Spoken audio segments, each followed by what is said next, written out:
What is going on, everyone? Welcome back to another video, and this is the sequel to the showdown of the original Switch Lite cases and grips review combo. If you are new to this mini-series, then I recommend watching the original video, because in that video we do have a bunch of cases that you're not going to be seeing today. So without further ado, let's get right into it.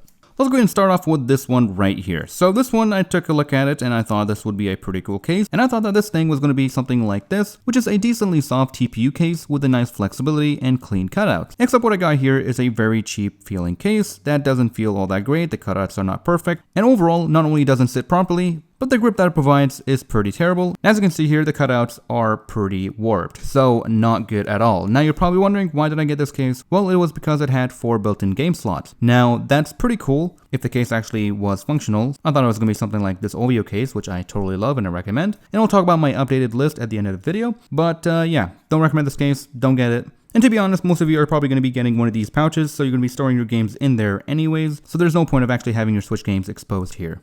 Next up, we have this clear case right here, and this thing is pretty damn solid. And when I say that, I mean this thing is built like a tank. And it's made from a combination of 2 materials. It's got the soft part all around and the middle part, and the hard transparent material around the edges and the grips.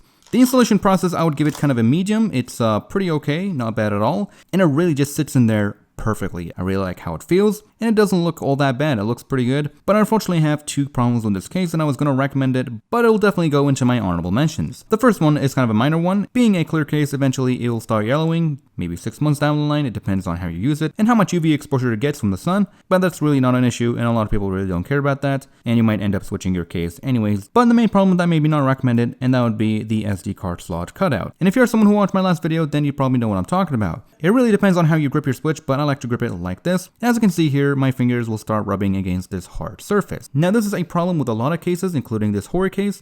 They have made a cutout, and the cutout is really rough. I mean, it's kind of a razor sharp. And you can imagine over a long period of time, you'll end up with a very sore finger, and it really won't feel all that great. So with that, moving on. Alright, so at first glance, these cases might look pretty good. They might feel pretty nice, and you may think they are a good option. But eventually, over time, these cases might actually damage your Switch, and it might slightly take away from your gaming experience. First of all, as you can see, they kind of slide around and they slip and slide, and it feels kind of sloppy. It's not great. But this specific case here is actually much better than the last one we have taken a look at. The other problem is that over time, it'll actually start scratching your Switch. As you can see, things can easily enter between your Switch and the case. Dirt will eventually get under here, and it will scratch your Switch, so keep that in mind. But with all that being said, I do actually give it half a recommendation because it does feel pretty good, and it does make these buttons a bit easier to click, including the volume up and down, the power button, the plus and minus, and the screenshot and home. Otherwise, stay away from it.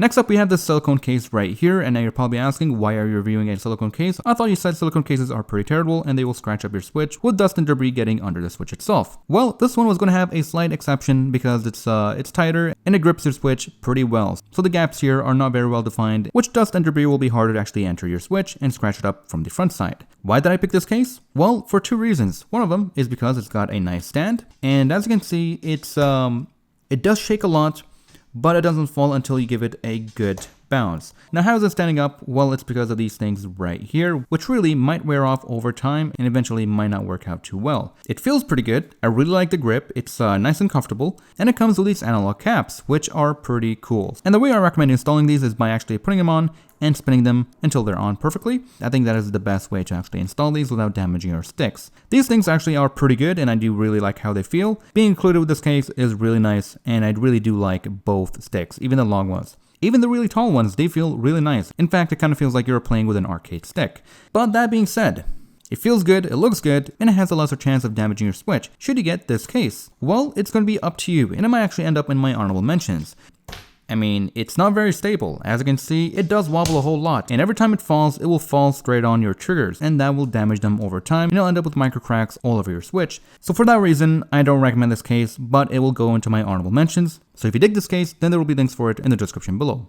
Next up, we have this nice big beefy case. Now, I was going to recommend it when I first had it, but I had to remove it for one main reason. But first, let's take a look at its features. It's got a nice handle on top, 2 zippers on the outside. It can hold up to 20 games, and that's pretty insane. You can place your Switch either way, and that's because it's got cutouts for each side. And finally, it's got a nice big compartment on top with a zipper to keep everything inside. But it is the zipper what actually made me retract it from the list. The zipper here is made out of metal, and it's not protected, which means when you actually have your Switch inside, it will eventually start scratching up your left side of your Switch, which is not cool. Now you could do 2 things. You can either zip it up halfway, or just completely remove the zipper and you'll be done with it. And if you're wondering, yes, it does support the big cases from Hori, so there you go. So with that being said, I kind of give it a 75% of a recommendation. Otherwise, I totally recommend getting the Hori one. And here's yet another case that has multiple different functions and a bunch of things included in the box. And this is one of the Orzly cases, and it's got a built-in kickstand, which is awesome. It's a nice stable one, it has a pretty nice grip, and 2 game slots built in inside the triggers themselves. But let's take a look.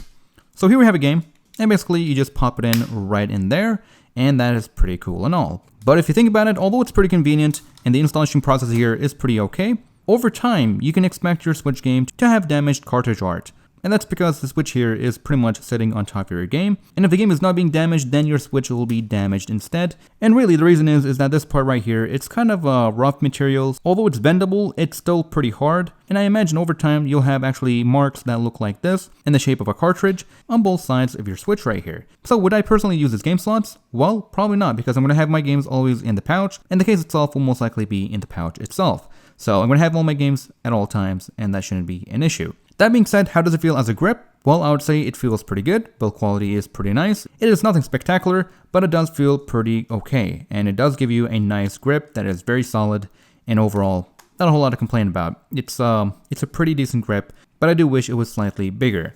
That being said, as you can see here, no SD card slot, very nice. And the kickstand does click in. And if you're wondering, it's not going to break when you go ahead and bend it all the way back. Now, how is the angle on it? Well, it's actually pretty good. It's kind of a perfect angle, and not a whole lot to complain about. It's a nice case, it's a nice stand, and to be honest, this might be the only case that has a proper stand on it so far.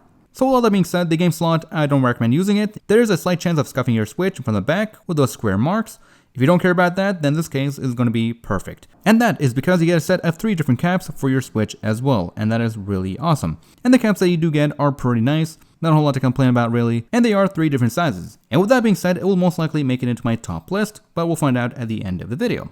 And finally, we have this case right here, which can totally damage your Switch once again. Let's go ahead and take a look at it. And this one does come with a couple analog stick covers, but I really don't recommend them. They don't feel all that great. So once again, this grip at first glance may look like a great option, but it's actually a pretty terrible option in multiple different ways. What we are supposed to do is go ahead and slide in your Switch and then lock it with this thing right here. You can also store 4 games on the back, which is really cool, and you're supposedly supposed to have a great experience with this grip. But unfortunately, the grip here is not all that ergonomic, and instead I would recommend actually having to push the Switch slightly up to get a slightly better feel. But again, that may be different for everyone. That being said, this is actually a pretty terrible grip, and that's to the fact because this thing will eventually scratch up your Switch really quickly. You can already see skid marks around here. Although it's got some rubber pads on the sides, they actually leave some marks on your Switch, and the back here is fully exposed. With the first couple uses, it will actually leave some black marks, which you can rub off, but eventually it will damage your Switch and you won't be able to wipe off any of those marks, especially if you have the yellow or the cyan colors. Then when it comes to the back, it's even worse because although you'll have some marks that you can rub off, these 4 points right here will be permanently scratched. As you can see, there's a little shine right there, but eventually this will get even worse as you use this terrible case. So with that being said, save your Switch and stay away from this grip. And finally, we have this case right here. This is the Mumba case, and it's a very popular Switch case for the original Switch and the Switch Lite. This thing does look pretty damn awesome, but there are of course a few things you should know about it. First of all, let's take a look at the details. As you can see, it does look really good. It's got a bunch of materials, a bunch of different textures, a whole lot of matte finish. There's just a whole lot of attention to detail, and I just really love how this case looks. The installation process is pretty straightforward, no issues there. It's the easiest case to install actually, and overall it does feel pretty okay. No SD card slot cutout, which is nice. And the buttons here are raised, but unfortunately they're not very tactile and they are not very distinct either. So what's my issue with this thing? The grips here would have been nice if they were slightly bigger. They kind of feel too narrow. Maybe it's my grip, I just wish it was a slightly bigger grip. And the fact that this case is kind of too wide, this will not fit in any of the cases that I have reviewed so far. So for that reason, I will most likely put it in the honorable mentions, but it is an expensive case, it doesn't have a kickstand, it's too big, and the grip here, it's not perfect. And that is the last case that we have for today, but we do have one more thing, and that would be this MoKo stand right here. This thing comes in a bunch of different colors, it is easily adjustable with a bunch of different angles, and overall, it is really solid, really compact, and it stays where you put it when you actually close it up. Honestly, it's a fantastic addition to your Switch collection, and I totally recommend getting this thing. If anything, that is the most worth it thing right there. It perfectly holds the Switch, it has a bunch of different angles, and it's pretty damn compact. I don't recommend actually storing it in your pouch case because any extra pressure inside the case will most likely break your screen. If you really want to take it in your backpack or throw it into a pocket. Here's a quick recap on the stuff that I recommended in the last video. Starting off with the Hori case that we have right here. This is the armor case, and this thing does feel pretty nice initially. It looks really good, and overall it is a very solid case in terms of build quality. It has nice raised buttons that are very easy to click, but unfortunately it has an SD card cutout, which again doesn't feel very great. Not only that, but the grip here doesn't add a whole lot to your gaming experience, and the price point is kinda too high, so with those reasons, I no longer recommend this case. If anything, it will be in my honorable mentions. Next up we have the slim Hori case, and this thing is pretty awesome. I totally recommend getting it. It is a simple pouch that gets the job done, it's nicely built, it feels really nice, and it holds your Switch alongside 10 games, a power cable, and whatever accessories you can fit in here without damaging your Switch with extra pressure. And yes, this thing can actually handle cases like these, which are pretty thick, so yeah, this thing is still on the list and still totally recommend it. Next up we have this awesome generic grip right here, and this thing, not only it's cheap, but it's very easy to pop in, and it actually makes for a really nice grip. And to be honest, I have no complaints whatsoever. Yes, it may actually scratch up your Switch over time by sliding it in and out. Yes, it doesn't hold your Switch properly, because if you bend the case, this Switch will pop out, but that's normal, that's to be expected with something like this. It's a generic case, it is cheap in price, but the build quality is pretty okay. Now, if you really want, you can actually go ahead and add some padding around it, maybe add some masking tape on the inside to prevent your Switch from being damaged, or maybe some blue tack dots all around it. But really, this grip right here makes the biggest difference out of any grip that we have taken a look at so far. And really, at this point, I think we have taken a look at around 20 cases in total, maybe more. I really gotta get my hands on the Satisfy grip and the other brand that I can't remember the name of. And they also do a very interesting kind of case that also comes with its own pouch. But yeah, other than that, this grip right here is pretty fantastic. And really, the only downside of this thing is that eventually you might actually end up with some scuff marks all around the Switch. Very minor ones. But in my opinion, the comfort of this grip outweighs the downsides of actually having some scuff marks around your Switch. If you got a gray model, then you might not even notice it. Totally love it, totally recommend it. Moving on. Next up we have this TPU case from OVIO, and this thing comes with a tempered glass screen protector and a pretty decent grip for a pretty decent price. It looks good, it's very snug, installation process is very easy, and overall it doesn't look all that bad. And guess what? No SD card cutout, which is a big plus. But yeah, if you're looking for something that covers the basics, this is it. It comes with a screen protector, it comes with a case that feels pretty good, it covers your Switch from the outside in, so when you store it on your table, you won't have to worry about it. But really the only downside that I see to this case is that you can't really easily fit it into these type of cases. So just keep that in mind. Other than that, it's a really nice grip, and again, it comes with a tempered glass screen protector. Now, if you're not into that case and you want something that has a bit more function, then this one might be it. This is the one with the kickstand from Orzly, and I am recommending this one mostly for the kickstand. But again, it comes with bonuses like the built-in game slots, the little analog sticks, and like with the last one, you cannot fit it into this pouch. I think the OVIO has a slightly better grip, but the amount of features that you do get with this one might outweigh the OVIO. So with that being said, if you're looking for a case that has a kickstand, then this is it. And with that being said, that is about it for this video. So far, we only have 4 cases and grips that I can recommend at this point, alongside the kickstand right here, which means the search is not over for a top 5 list. Of course, there's the Satisfy grip. I still have to get my hands on that thing, alongside another brand that I have to take a look at and maybe put them head to head. But of course, if you're looking to get something right now off Amazon, then these are the choices. And as always, I'll leave links for them in the description down below. So with that being said, guys, that is all for this video, so thank you all for watching. If you have enjoyed this video and found it helpful, hit the like button and subscribe for content like this, and I'll see you guys in the next one. Take care, everyone.